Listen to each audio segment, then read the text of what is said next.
please take your seats and let's get settled in. I think our events team deserves a little bit of applause because the heavy rain held off while we filed in, so well done, events team. So welcome to GRI's Edwards Hall. Thank you for joining us tonight. In this Congressional Candidates Forum, I'm Dave O'Reilly, Assistant Director of Communications at URI. Glad you're here tonight. Before we get to the main program, I just want to go over a few safety and logistics matters. First, there are two exits on either side of the stage. There are multiple exits right behind you on the first floor, including one in each corner. And then there are also two in the balcony. So please make sure you know where those are. Also, there are restrooms near the main entrance on the first level and on the ground floor as well. If you need assistance this evening, please see our members of our university events team or university police. They'll be happy to help you find what you need. We also want to remind you that among the university's core values is the free exchange of ideas in a climate that is respectful and open to different perspectives. Anyone who disrupts the forum this evening is subject to possible removal from the hall.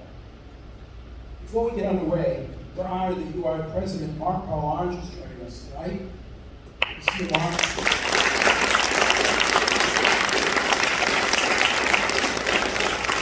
And I'd like to thank Tori Malatia, President, CEO, and General Manager of the Public Radio, and David Hayden, Executive Editor of the Providence Journal, for their help in making this evening possible.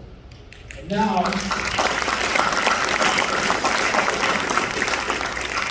now, it's my pleasure to introduce Ian Donis. Maybe a few minutes before we really get underway, but Ian Donis, tonight's moderator and political reporter for the Public Radio, to get the forum underway. Thank you. Good evening, everyone. Welcome to this special live broadcast and digital stream of our candidate forum in the 2nd Congressional District, sponsored by the Public Radio, the Providence Journal, and the University of Rhode Island. Rhode Island voters will decide the state's next member of Congress when the current election ends November 8th. Democrat Seth Magaziner is completing his second term as General Treasurer of the state. Republican Alan Fung is the longtime former mayor of Cranston, and independent candidate Bill Gilbert ran as the moderate party candidate for governor in 2014. This evening we'll explore many of the top issues facing Rhode Island's 2nd Congressional District and how the candidates propose to address them. We're coming to you before a live audience at the University of Rhode Island in Kingston, and we're broadcasting on 89.3 FM. We're also streaming this event, which you can pick up at theprovidencejournal.com. I'm Ian Donis, political reporter for the Public's Radio. I'll be joined in asking the candidates questions by Patrick Anderson, State House reporter for the Providence Journal, and Juliana Lepore, news editor at the Good 5 Cent Cigar.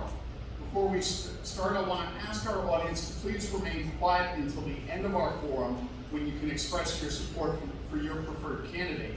We also ask that you do not display signs. The focus here is on the candidates, what they have to say, and it will cut into their time if there are distractions. This is not a formal debate, and we're not going to be giving equal time and formal rebuttals to each and every candidate. Rather, we're looking for a lively discussion. There are no strict time limits, but we have a lot of ground to cover, and we will interrupt if you go off script or do not answer the question. Let's start with Mr. Fung. You say you accept the results of the 2020 presidential election, but Kevin McCarthy, the GOP leader in the U.S. House, was one of 139 Republicans in the U.S. House of Representatives who voted against certifying the results of that election. Why should Rhode Islanders vote to strengthen the influence of a party that is associated with denying the results of a free and fair election? Well, first and foremost, I do want to take a moment to thank URI, thank NPR, as well as, Public Radio and the Providence Journal for hosting this very important forum. And let me get to that first question, because yes, January 6th was a very dark day in our country's history, and I spoke out on that day. And one, I recognize Joe Biden is the legitimate president of the United States. I'm going down there, first and foremost, my first role will be to replace Nancy Pelosi as Speaker of the House, because it is her policies along, on top of President Biden's, that are leading to the disastrous economy that we are facing right now as a country in our backyards. That's what I'm going down for. And my record, 12 years as mayor, has been being someone that's thoughtful, independent, doing the right thing for all of our residents, working in a bipartisan manner, and that's the type of leadership and skills that I will bring down to Washington, D.C. to tackle these problems that are caused by this failed presidency, as well as Speaker Pelosi. Mr. Fung, you blame the Democrats in Washington for the state of the economy, the high inflation, the high gas prices, but the pandemic, the effect on global supply chains and work habits and consumer behavior, weren't those huge factors on the economy as well? There are a lot of factors, but most importantly, the unchecked, out-of-control spending coming out of this Nancy Pelosi-led Congress is a big reason why inflation is at 40-year record highs, 8 to 9%. Many of the mothers, the fathers, grandparents, people on fixed income, people like my mother who sit in that front row that's relying on her Social Security check, are getting crippled because their incomes are not keeping up with this record high inflation that's driving up gas prices, grocery prices, the fact that mothers couldn't get formula for their babies. That's not the country that I want to live in. That's why I'm going down to Washington, D.C. to fight for all of us.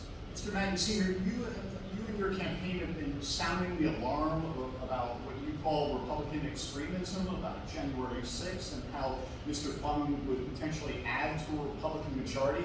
But a series of polls showed Mr. Fung with a small lead over you, meaning that slightly more than half of voters in the district are unpersuaded by your concerns. How come? Well, listen, January 6th was a dark day for our country, and the worst part was not just the actions of the violent mob that tried to stop the legal counting of votes, and it was not even the action of Donald Trump who incited that violent mob. The most shameful actions that day were the more than 100 Republican members of the House of Representatives who went back into that chamber when there was still smoke in the air and the blood of police officers on the floor, and voted to overturn the will of the people. It was a shameful day. And I cannot believe that I have to say this, but we should not have election deniers in charge of the House of Representatives, especially heading into a presidential election cycle. And Alan has made clear, time and time again, that his first vote would be to put Kevin McCarthy and Jim Jordan and election deniers in charge of the House. Now listen, I'm not talking about all Republicans here. At my time as state treasurer, I worked across the aisle to pass a historic school construction program, to pass a number of bills, including one good one with a Republican lead sponsor to help Rhode Islanders with disabilities. And there were over 60 Republican members of the House who did the right thing and who went back and voted to certify the will of the people. So, Alan, you can vote for one of them to be the next Speaker of the House. But we pledge right now that you will not vote for Kevin McCarthy or one of the election deniers to be in charge of the House of Representatives. I'm voting to replace the person you support 100%, Nancy Pelosi. And this is where, even your number two, Nancy Pelosi's number two, who's supporting you, Steny Hoyer, recognize I'm not extreme. But you want to lump me into that extreme, and it doesn't fit the mold. That's why people aren't believing your message. My message is about talking about what's on the minds of people in the district and in Rhode Island. We And should it's not this have cost of people living crisis. voted to Seth, are overturn you the gonna election. let me finish, please? Please. Go ahead. It's about the economic crisis, that the policies that you have supported from Nancy Pelosi and Joe Biden that have crippled our economy. We're talking about what we're facing. Many of the people, not only in the audience, but in the district, across Rhode Island, facing a 47% electricity increase, 15% on gas. I just topped off my home heating oil tank, and it wasn't even empty, $850.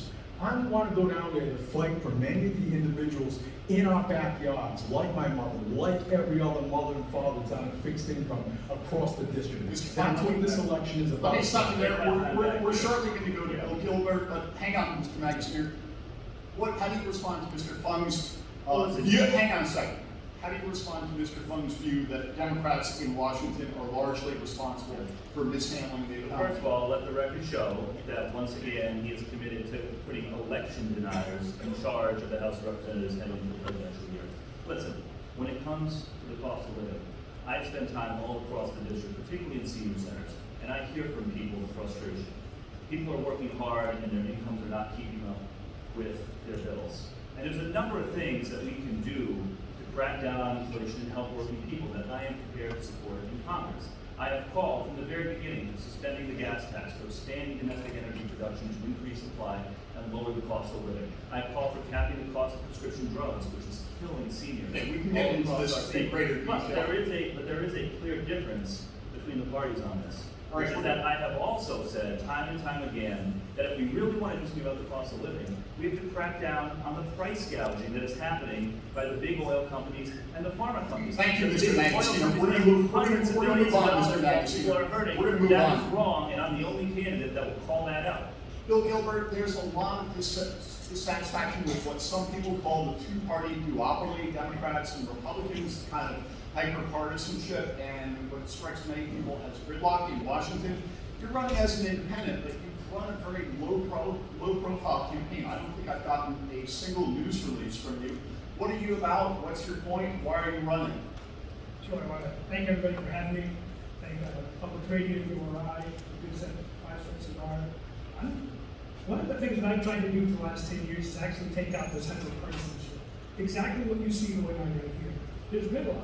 People aren't listening to each other anymore. Republicans and Democrats, it's both our fault. It's everybody's fault for not doing something different. What I see today is we're still running against Trump, but he's not in office. Here's what I need. I need, as I'm an elector too, I'm going to be voting in this election. I got a bunch of kids. I got 3 grandkids. We're all here in Rhode Island. And you know what I need? I need the Democrats. I need Mr. Seth Magaziner to go, you know what? Trump had some good policies. And I need Alan Fung to say Trump was an ass. Because Trump was an ass, but he had some good policies. We need to roll back the time. We need to come back to the energy policies that Trump had. And they weren't really Trump, they were just conservative middle values. The green energy deal is a fraud, it's a fake. We do not have wind energy, we do not have solar energy that can replace our energy right now. That's why it's 47% increase. If you want to increase our electric cars from 3% to 30%, you're going to get more energy, you're going to have more electricity. If you want to talk about, we need a national energy policy, we need a national foreign policy. You know, we got Russia over there tapping on the door to Poland and Ukraine, and instead we're talking about this kind of stuff. We need to stop the hyper-partisanship. We need to be able to go back to the water cooler and the dinner table and talk about some really difficult discussions. And if we can't do that, I think the country struggling. I really do. Thank you. We're going to go to a question from Patrick Anderson. I'm going to follow up because everyone is talking about the cost of living. It comes up in the polls, and we'll just get right into the specifics. Mr. Fung, you released an energy plan, and this is your top issue, but there aren't many specifics in the energy plan. Can you describe the specific policies that you would pursue and Republicans would pursue in Washington to lower cost of living, lower inflation and gas prices? I disagree with your premise that there's nothing in there because first and foremost, we have to become energy independent, and that's what my plan is about. Making sure that first we tap into those drilled and uncompleted wells, those TUCs. That could be the first source for us to be able to get some of that oil and gas that's already been drilled out of the ground back into the energy pipe. It's a supply issue. Second of all, we've got to cut through a lot of the regulatory hurdles that this president that he supports has put as a roadblock to expanding energy. I support an all energy policy as we transition over to properly sited renewable energy. And lastly, I am not here sitting, unlike my opponent here, who wants to talk about increasing taxes, because what he failed to mention when he was talking about what he wanted to do, TCI, he wanted during these critical times when people are facing high energy costs to unleash new higher taxes on gasoline, home heating oil, and anything else to finance his local version of the Green New Deal. I agree with Bill about that. We've got to do it in a proper way, all energy process as we transition forward. But on the Inflation Reduction Act, which you opposed, and I believe Republicans also opposed the Manchin permitting deal, which would have speeded energy permitting, a bunch of different energy sources. Like you said, why did you oppose that, and why did Republicans oppose that? That's important. I can speak for myself, and what I can tell you, because look, whether it's that bill or any other bill, I'm always gonna do a thoughtful analysis and look and work across the aisle. But on that bill, the Inflation Reduction Act, it added billions in new taxes that will hurt many of us during the worst economic times we're facing, 40-year record recession highs. And it also had in there 87,000 new IRS agents that would have been targeting the middle class. 87,000 is ridiculous. It's larger than the population of Cranston. And this is the bill that he supports. We could spend the rest of our hour here talking about all the things that are wrong that he just said, but let me take a step back here, all right? So, listen, we need to expand domestic energy production and become more energy independent. That has to happen. And listen, we need to be tough with the oil companies in order to do it. And this is the big difference here. The big 5 oil companies made over $150 billion of profits, not revenue, profits, while Rhode Islanders were paying up to $5 a gallon for gas. That is unconscionable. And yes, I do support legislation that would say that when gas prices are high and the oil companies are still making hundreds of billions and lining their own pockets, they should be required to give some of those profits back to the consumer in rebates, back into people's pockets. We have to crack down on the price gouging that is killing consumers. It also is true in the pharmaceutical industry and all across the board. Now listen, Alan and the Republicans in Congress don't support that. Why? Because the oil companies are funding their campaigns. You've seen the tacky negative ads that they're running against me. You know who's funding those ads? Chevron, the American Petroleum Institute, the Koch brothers. It's all public record because they know that I will be tough on price gouging. I will make sure that those runaway oil profits make it back into consumers' pockets in the form of lower prices. And they know that if the Republicans take control of Congress, they will be in the pocket of that industry. As far as the Inflation Reduction Act goes, since you asked for it, here's what that bill would do. Cap the cost of prescription drugs for seniors. Make the cost of insulin $35 a month starting in January.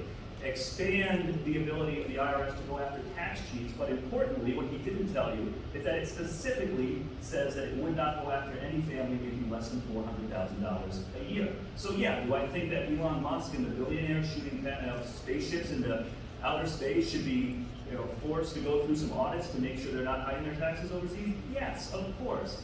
But listen, we have to get serious about cracking down on the big oil companies, the big drug companies that are gouging people. Everything else, if you're not willing to do that, is window dressing. We go to a question from Julianne. So going off of our previous conversation, the current state of the U.S. economy is nerve-wracking for college students looking to enter the workforce in the next few years. What can you do as a member of Congress to make things better for young people?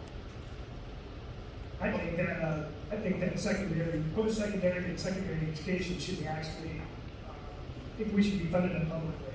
Our STEM fields, we're not doing enough in our STEM fields.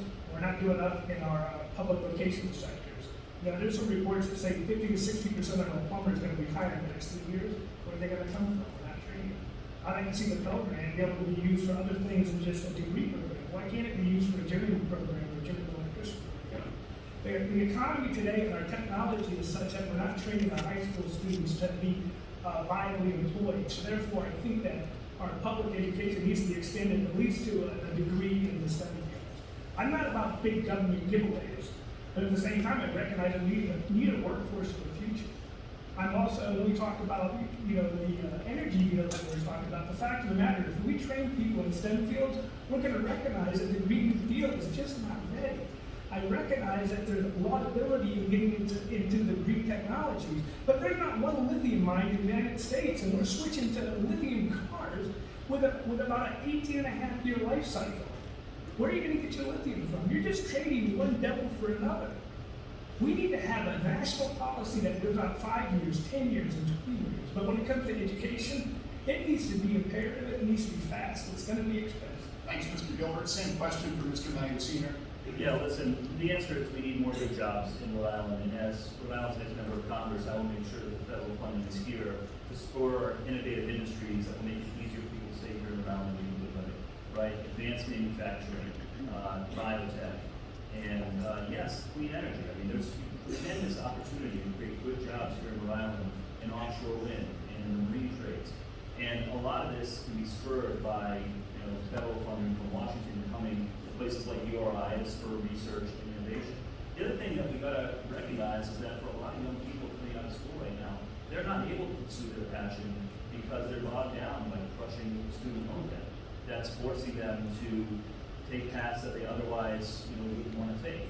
And so one of the things that I want to prioritize is lowering the interest rates on student loans, because the federal government is the lender in many cases for student loans, and it's unconscionable that the federal government is charging 6 or 7% interest on student loans. We can reduce that burden by lowering rates, and make it easier for people to stay here and get a good job here in Rhode Island.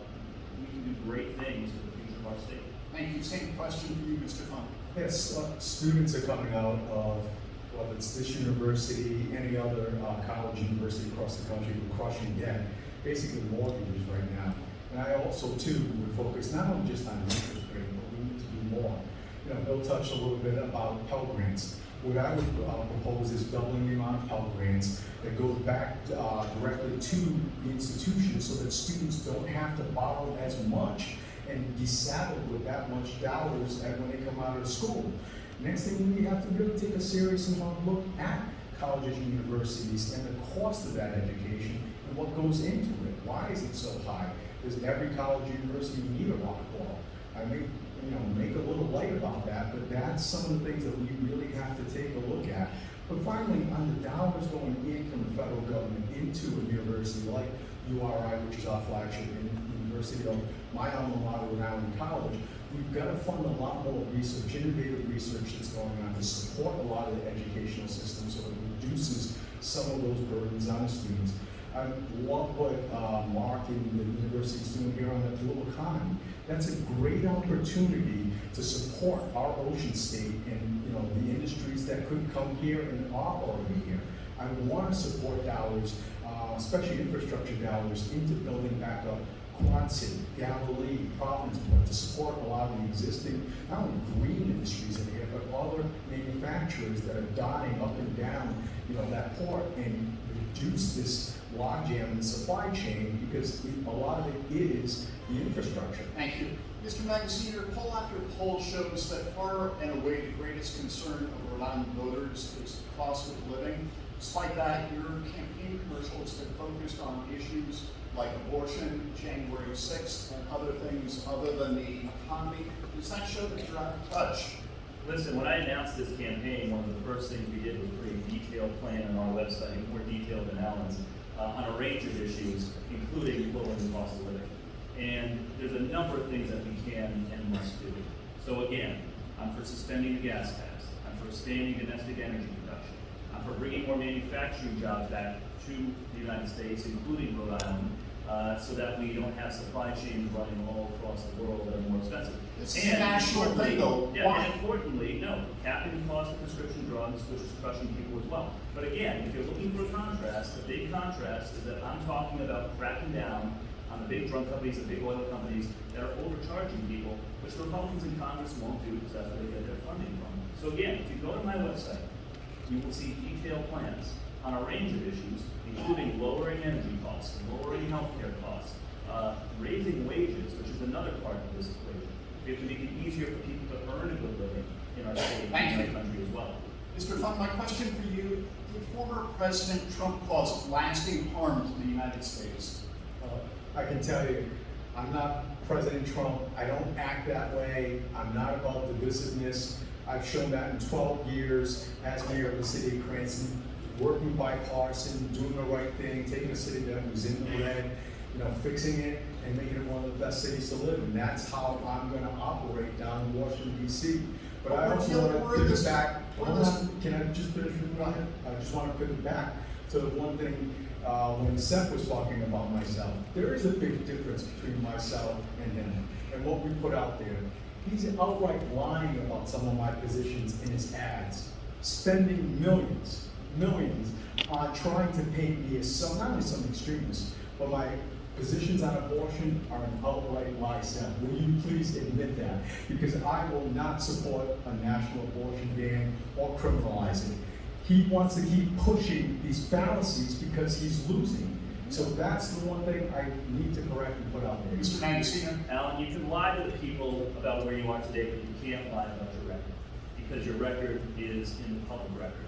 3 years ago, many of us worked together to protect abortion rights in Rhode Island.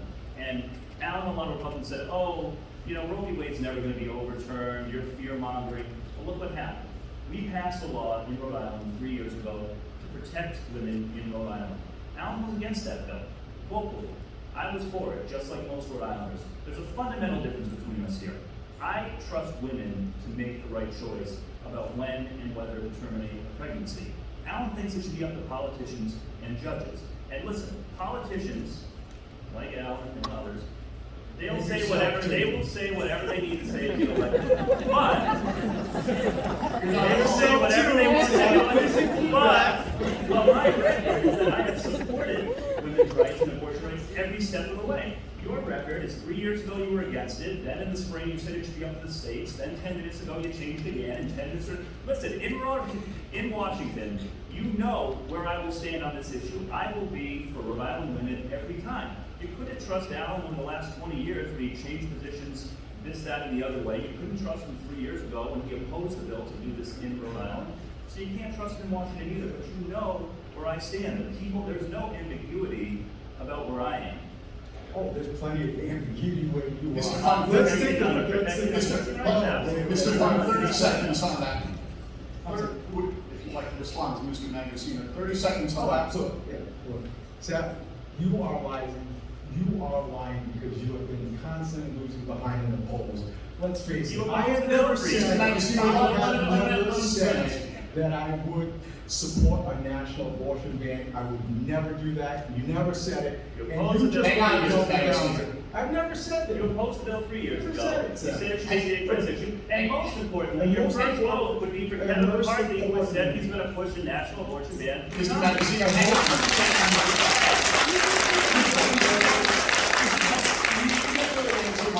So I briefly want to bring it back to you. I understand that, you say you're not banging the drum for Donald Trump, but did he cause more harm than good to the United States? He certainly caused a lot of divisiveness to the United States. And like I said, Ian, I am not Donald Trump. I'm not sitting here trying to, defend everything he says. I am here because of the failed policies of our current president, Joe Biden. That's what is on the minds of all the people in the 2nd District in Rhode Island. These failed economic policies that are crippling many families across the district.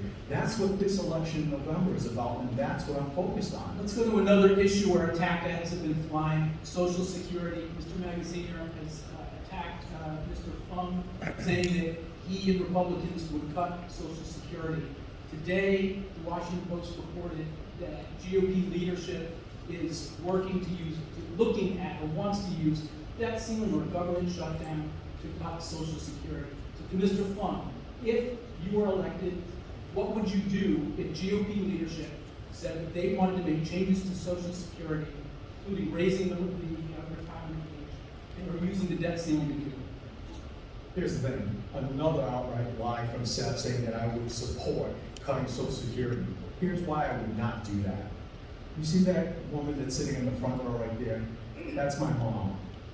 My mom, who after a 35-year career opening and running common restaurants, small family business after her and my dad came to this country as immigrants, retired. She's on Social Security.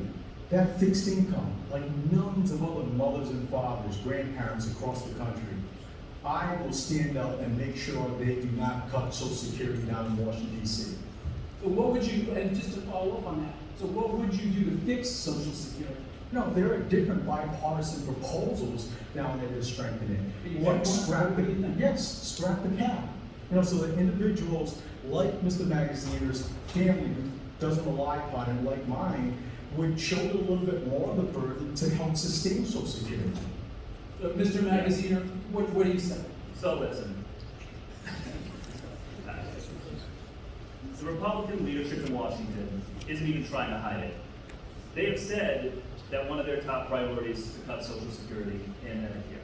Kevin McCarthy literally co-authored a book about how he wanted to cut Social Security. The head Republican of the Budget Committee, a guy named Jason Smith, who came, like Kevin McCarthy, came to Rhode Island when Alan brought him to campaign with him here, said in an interview with Bloomberg 2 weeks ago that his top priority, if the Republicans take control, his top priority as chair of the Budget Committee would be to cut Social Security and Medicare, and that he is willing to shut down the government in order to get his way. Listen, I want Congress to be run by people who don't want to cut Social Security and Medicare. I want Congress to be run by people who want to support seniors in Rhode Island. Alan has decided that he is going to support a leadership team that is not even trying to hide it, and has said that cutting Social Security and Medicare is one of their top priorities. And let's not forget, every single Republican, including Alan, in Congress, all said that they were opposed to the Inflation Reduction Act, which capped the cost of prescriptions for people on Medicare. So for him to say that he's for Social Security, he's for Medicare, but he wants to put the leadership team in Washington that has made this one of their top priorities to cut those programs is beyond disingenuous. That's like saying, I'm going to put the fox in charge of the hen house, but don't worry, I like hens, I'm pro hens, I like it, but I'm going to put the fox in charge, and don't worry. Take a real look at who really has weakened Social Security. Seth, because of this rampant inflation, record 40-year high inflation that's going on, it's the Democrats that have been in charge through the rampant spending that's going on, because more income is not coming into our pockets than that's going out the door for our foods. Seth, a gallon of milk is up to almost $5. Now, I went to go Democrats buy. created I went to Social go Security, buy. Republicans have been trying to cut it for the last 80 years, including your And it friends hasn't McCarthy and happened. Smith who have been And here. Seth, Oh it yeah, has fear not mongering happened. again, because Let's get down to reality. Yeah, the reality is that Kevin McCarthy And the reality is that Mr. Maracia, let him answer the question. yes, Let's move on. Move on to a community question. Can I just finish my thought before? Please. I go. But in all seriousness, when spending is this out of control, caused by the people that you support and want to double down with, they're the ones that are weakening Social Security, because there's no way anyone on a fixed income can keep their homes, feed their families, or as well as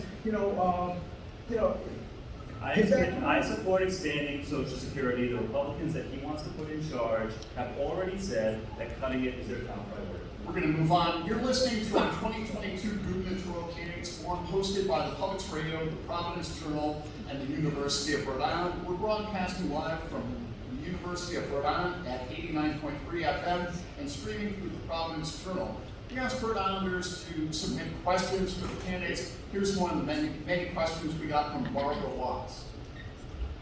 Hi, I'm Barbara Watts from Kingston. The voters in District 2 are very concerned about climate change, so my question is related to that. According to a poll conducted by the Yale Program on Climate Communications, 72% in our district support regulating carbon dioxide as a pollutant, and 63% want Congress to do more to address global warming.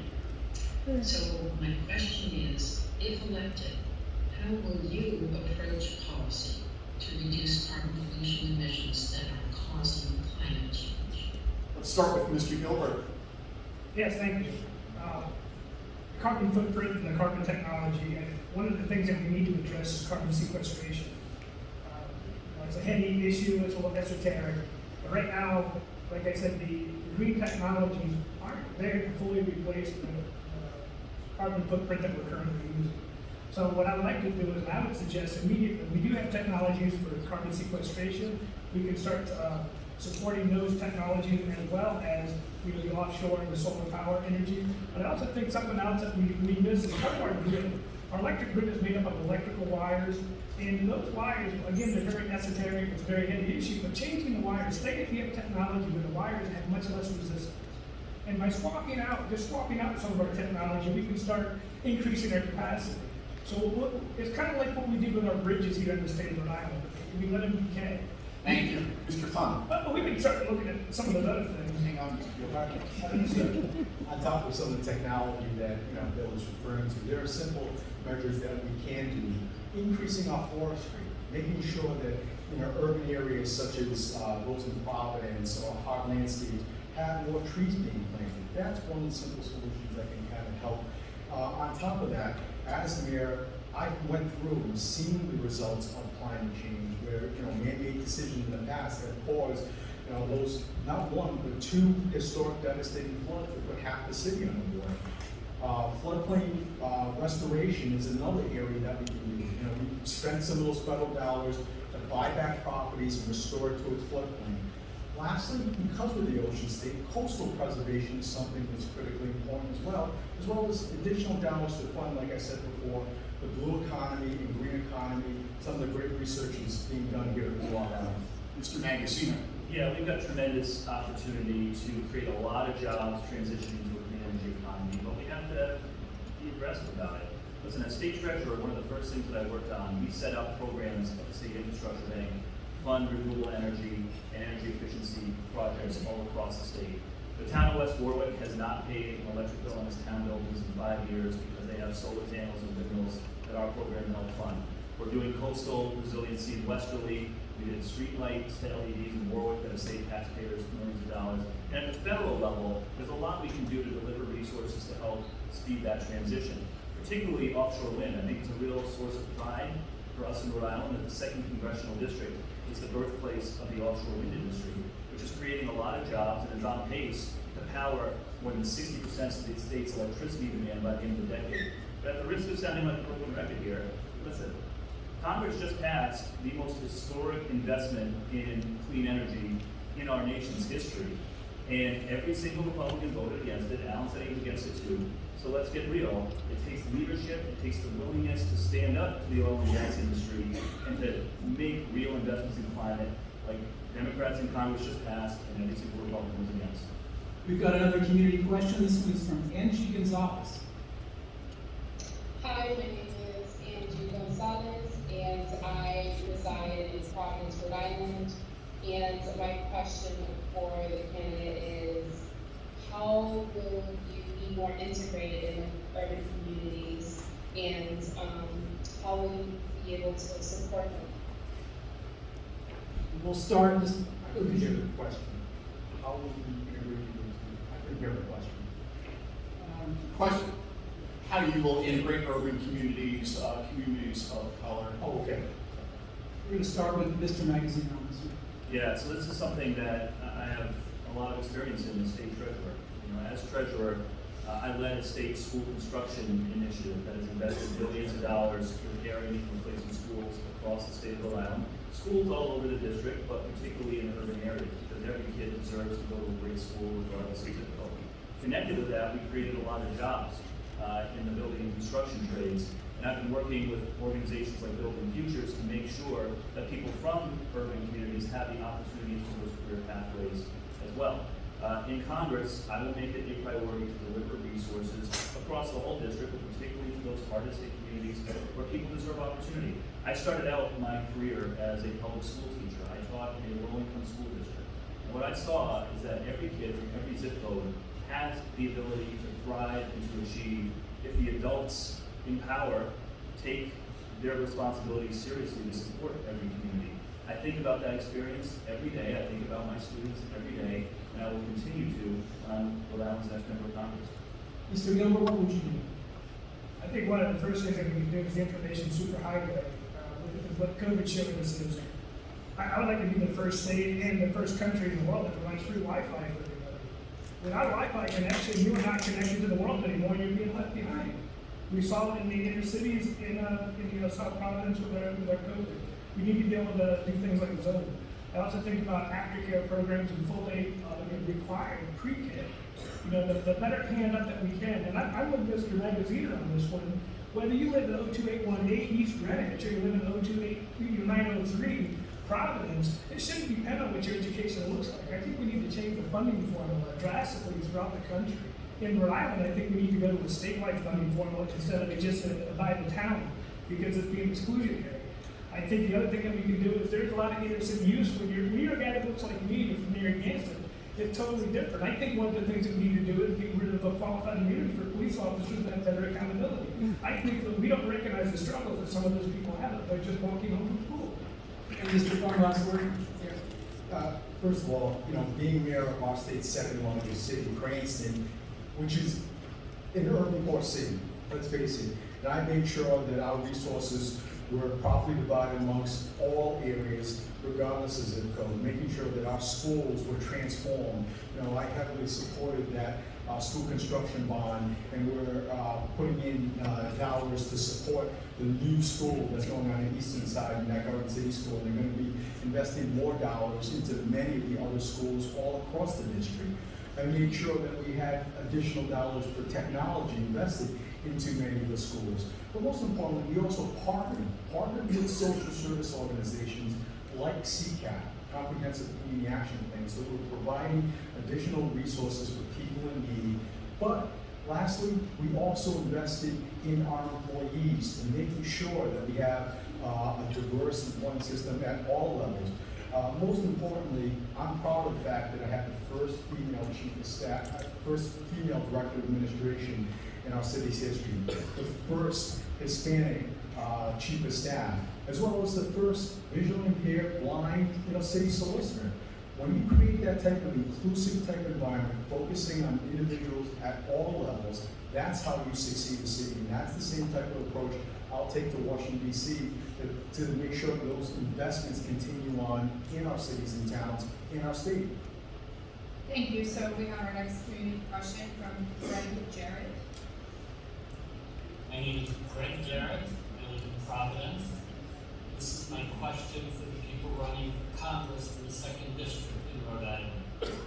How far will you go to protect the right to choose for pregnant women? Let's start with Mr. Fung, please. Yes. Like I said before, unlike what Mr. Magaziner is alleging that, I will not support a national abortion ban or criminalize it, period. I do support a woman's right to make that deeply personal decision, and it's something that I can never, let anyone else know, but they need to have that right preserved. Mr. Magaziner. You don't have to ask me because you know where I stand. I stand with women. I believe that it should be a woman's choice, not politicians in Washington, not judges.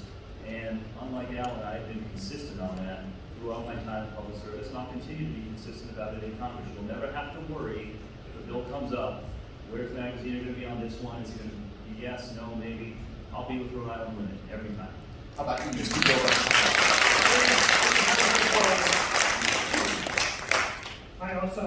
I believe in the right for women to choose, but I like to caveat something here.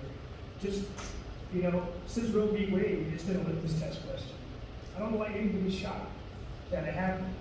Because for years, we've asked Supreme Court candidates what their views are. Every politician that's ever knocked on the door in the state of Rhode Island and most throughout the United States has been asked, what's your opinion on abortion? Because we know it can change. Now, it doesn't matter if you have a red wave or a blue wave, you go to Washington. What's going to happen now without having a really good debate amongst ourselves? It can change every 2 years. Every time we could not send Alan and Mr. Zeth Magaziner can have his way. Or we can send Alan and we can stop abortion, and 2 years later we can have abortion again. I think we really have to have these national debates that I've been talking about. We got to be able to sit and have this long-term vision. What does America do? I think a lot of people don't want to have abortion as a sense of birth control. The old saying it should be rare and safe. I think the real discussion becomes not so much about abortion, but at what point is it inception? At what point does it become life? Because people aren't trying to ban abortion, they're trying to ban what they think is murder. And we have to have those discussions. Thank you, But I Mr. tell you for Gilbert. myself right now, I don't know why anybody waited. The Democrats are in power right now. What are they waiting for? You should have raced them and went and did it. Okay, thank you. We're going to move on to a lightning round. We're looking for short answers, maybe one-word answer. Complete this sentence, Mr. Magaziner. The thing most holding Rhode Island back from achieving its economic potential is? Cost of living. Mr. Gilbert, the thing holding Rhode Island back from achieving its economic potential is. Sure, I think 50 years of Democrat control with the Thank leadership you. and no plan.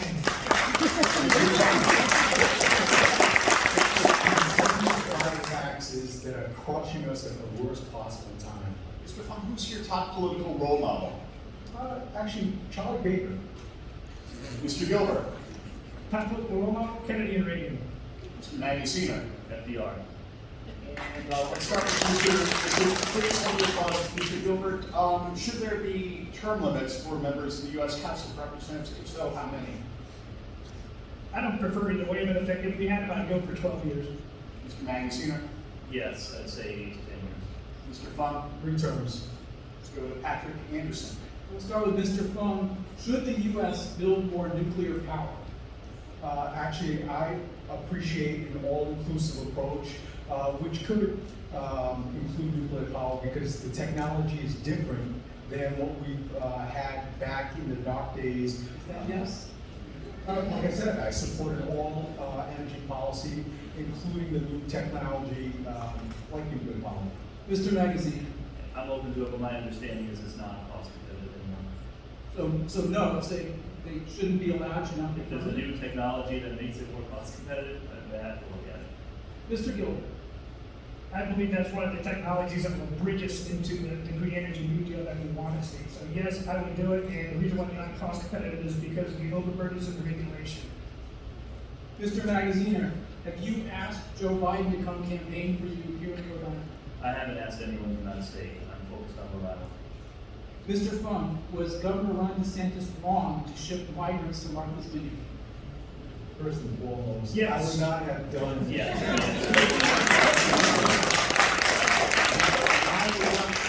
Can I please answer? Okay, let's yes. Little bipartisanship there. What I can tell you is that was wrong. I, am the son of immigrant parents. We should not be playing with people's lives like that. But it does underscore a very serious message of what is going on in the southern border, with the free flow of fentanyl and the need for an orderly process that people come to this country. And for Mr. Gilbert, should we add more states to the union? And if so, what should they be?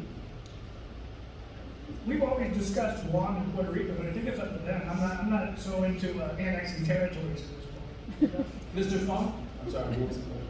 should we add any more states? And if yes, which should they be? Right now, I think I would leave it up to the individual states to vote, and then, we'll make a decision depending on who comes up, because I know this is a question that always comes up with Washington D.C., whether we can have it or not. Anybody have any feeling on yes or no? I'll leave it to the voters down in Washington D.C. to see what they decide, and then I'll make a decision. Mr. Magazine. So if indeed the voters in Washington D.C., Puerto Rico, or other territories want to become a state, then they should have the ability to do so. All United States citizens deserve the same rights. And last one from me, on lightning round, I'll start with Mr. Magaziner. Should we repeal the Trump tax cuts from 2017, or keep them repealed? So listen, I would not support any tax increase on anyone making less than $400,000 a year. But the tax cuts under Donald Trump, disproportionately, almost 90%, went to the top 1%, to millionaires and billionaires. Those should be repealed. Those people should pay their fair share. Keep those tax cuts? I'm generally supportive of tax cuts across the board because it helps, whether it's for working families, people of all, especially as we're on the cusp of a recession, people are going to need help. And Mr. Gilbert. I would keep the tax cuts right now, but we need to overhaul our tax system. Juliana? Okay, so we're gonna start out with Mr. Fung. Do you support restrictions on teaching about race and racism in schools? As the son of immigrant parents, parents came first generation, I think we really need to have that ability to learn about each of our cultures. In fact, I was very proud of my wife, who this past session was the main sponsor of the bill that required, starting next year, the teaching of Asian American education and our experience within our curriculum. I think the more that we can expand and learn about each cultures, it would reduce a lot of the rhetoric that's out there. And part of that bill is to help stem that anti-Asian hate that has been prevalent across the country. It is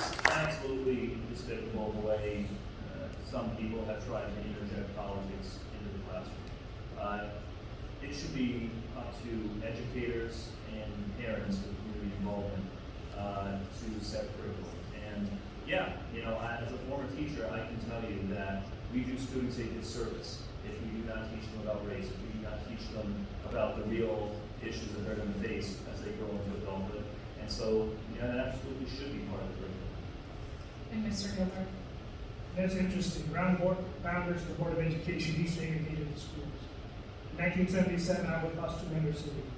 I was a minority when I went to school. So I understand it. I think when you ask a question about curriculum, though, what's the curriculum? What are we teaching about race? Are we teaching hatred and division? Or are we teaching customs and culture? I think there's a significant difference between what some people consider critical race theory in one state and what they consider critical race theory in another state. I think it's imperative that as parents are made aware of what the educational choices and the curriculum that their students are getting. And right now, there's some secretiveness that needs to stop. Just to remind the candidates, this is still a lightning round. We got a little bit of wait time. Please keep your answers on the concise side for Julia's 2 remaining questions here. Okay, so should the United States continue to offer aid to Ukraine for the length of its war with Russia? We're going to start with Mr. Maxine. Yes, absolutely. Yes, I do support additional humanitarian aid there, because the devastation we've seen coming out of Ukraine is unimaginable. I would increase it.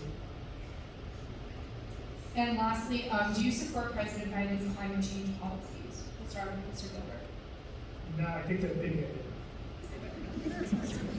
No, because it's taxing us at the worst possible time when many of our residents, not only in the district, are facing crippling energy prices. 47% electricity increase, 15% on gas, and home heating oil is coming right around the corner. We can't afford that. We have time. Sorry, Mr. Magazine. The priority has to be lowering the cost of energy, and that's why I support making America energy independent, expanding domestic energy production. But clean energy has an absolutely vital role in achieving that. And if we want to push back on Vladimir Putin and other dictators around the world, the best thing that we can do is invest in clean energy so that we're not beholden to thugs around the world. We have time for one more question. We're getting close to closing statements. Mr. Magazine, should please limit your answer to 1 minute. Should there be any restrictions on abortion? I think it should be a woman's choice. Thank you. Mr. Butler, you say you would not support a national abortion ban, but it was the Republican Party that engineered the rise of the conservative majority on the U.S. Supreme Court that overturned Roe versus Wade. Considering that, why should women concerned about abortion restrictions vote for you? Well, first of all, I'm not an extreme like what we just heard with Mr. Magazine on this issue. I would preserve that ability for a woman to make that important, deeply personal medical decision and reserve the ability for late-term abortions for the life of the mother, rape, or incest. That's what you get from Alan Fong down in Washington, D.C.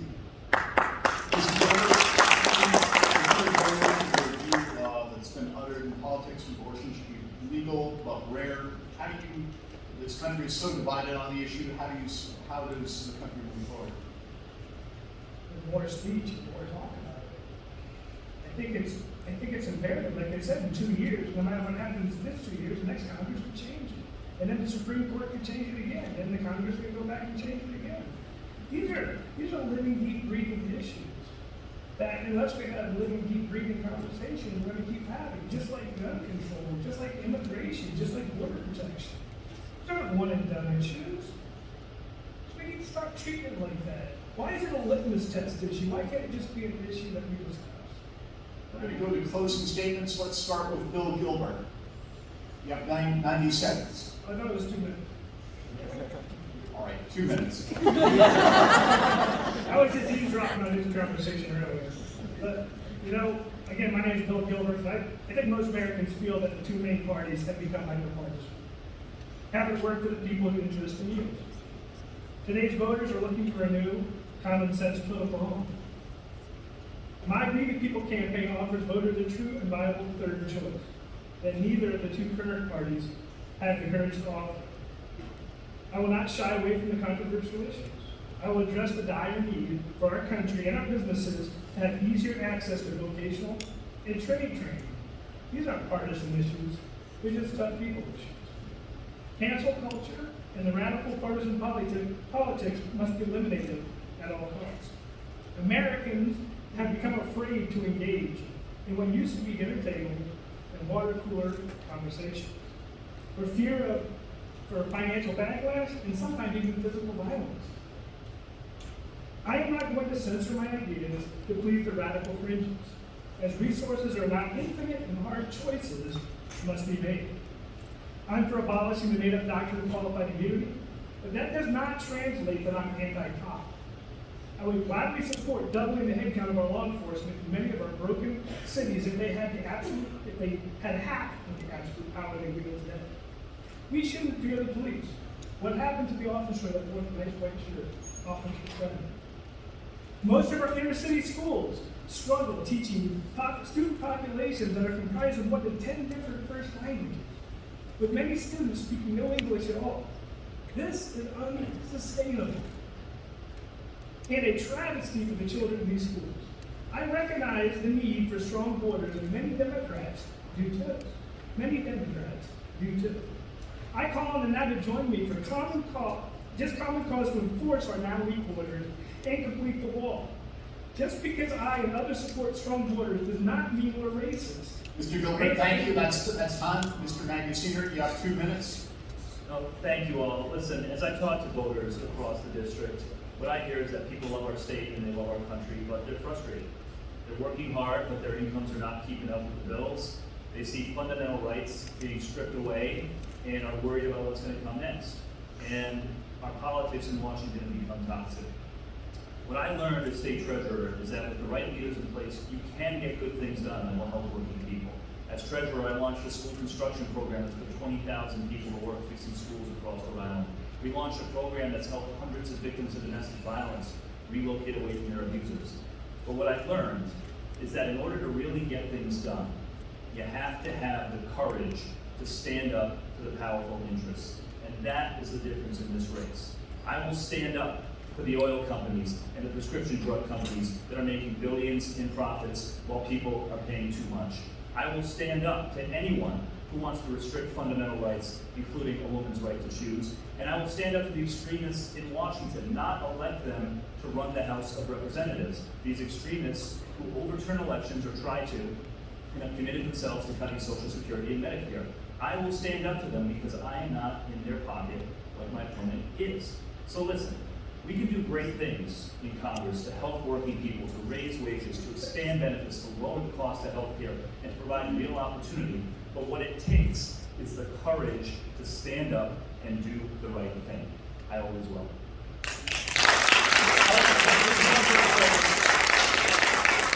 Mr. Fung, you have 2 minutes. Yes. First of all, thank you everyone for being here tonight. Mr. Graham, on Public Radio and URI for our first forum in this very important election. Now, unlike my opponent, who is in the pocket of the people that are crippling our economy right now through rampant inflation, 40-year record highs, I, on the other hand, want to go down and right our ship. Our country needs strong leadership, and the men and women in the 2nd Congressional District deserve strong leadership that will right this economic ship that is listing in the wind right now. And most importantly, leadership that's going to keep our neighborhoods safe. We'll work together to lower home heating costs. We'll work together to lower gas prices and make sure that you can afford to feed your families as you sit around the dining room table. We'll bring back common sense to Washington, D.C., and bring our successful formula that I have been privileged to have for 12 years on Park Avenue in Cranston to Pennsylvania Avenue in Washington, D.C. Will help to end, as Bill was talking about, that hyper-partisanship that made us all disgusted with what's going on in national politics. You know my record of working across the aisle and doing the right things. I'm not going to be the partisan answer, but I will be the Rhode Island answer to all of our challenges. Ladies and gentlemen, I'm Alan Fung, and for over a decade we did a lot of amazing things to transform our state's 2nd largest city. Now, I'm asking for an opportunity to serve you once again and humbly ask for your support as your next congressman in the 2nd District. Thank you.